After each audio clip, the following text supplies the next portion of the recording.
Everyone tells you to do more mix-app, more questions, more reading, more practice. But if more mix-app were the answer, the ABIM failure rate wouldn't have nearly doubled in 5 years. The problem isn't mix-app. Instead, it's that every time people get questions wrong, they assume that it's because they didn't know something. So they study more, and their score stays the same. I coach physicians through the ABIM and subspecialty boards, and what I keep seeing is doctors who keep getting things wrong that they know. So when we go through their missed questions together, at least half of the time, the knowledge was there, but something else went wrong. In this video, I'm gonna explain exactly what that thing is, and when you learn it, you're gonna get more questions right in less time, and your chances of passing your boards and moving on with your life go way up.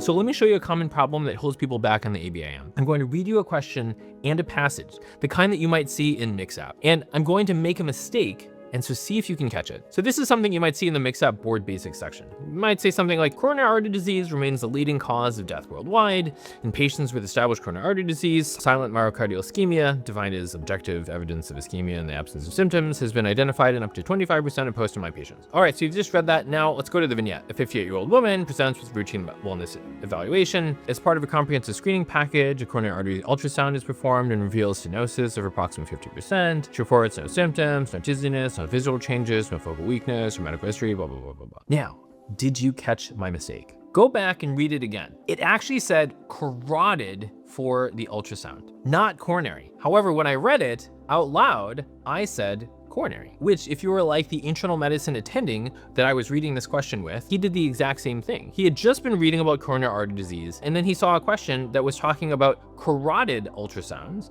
and he just substituted one thing for the other because it seemed pretty similar. This phenomenon is called anchoring. His brain was anchored on the coronary artery disease that he had just read from the passage. However, it also happens for, people where it's like, I just saw a patient like this, or I had another question where there was something similar and it was still on your mind. And so we substitute the thing that is in front of us with the thing that we were thinking about. And as a consequence, even though he knew exactly what it is that you should do for carotid stenosis, he saw coronary disease and then, he was off to the races. The same thing happens with drug names. I was working with someone for the ABIM and they saw diltiazem, but they read it as diazepam. These are totally different drugs, but the letters look similar enough that their brain filled in the rest and they completely missed that the person was on a calcium channel blocker. The issue is that the more that you study, the stronger that this gets. The more that we just learned about coronary artery disease, now everything is going to look more like coronary artery disease, right? Like it's like we're carrying a hammer and then everything else becomes a nail. Or if we just answered 3 heart failure questions, the next question might seem a little bit similar, and so our brain jumps to heart failure even before we finish reading it. Now in fairness, this happens in general, right? This is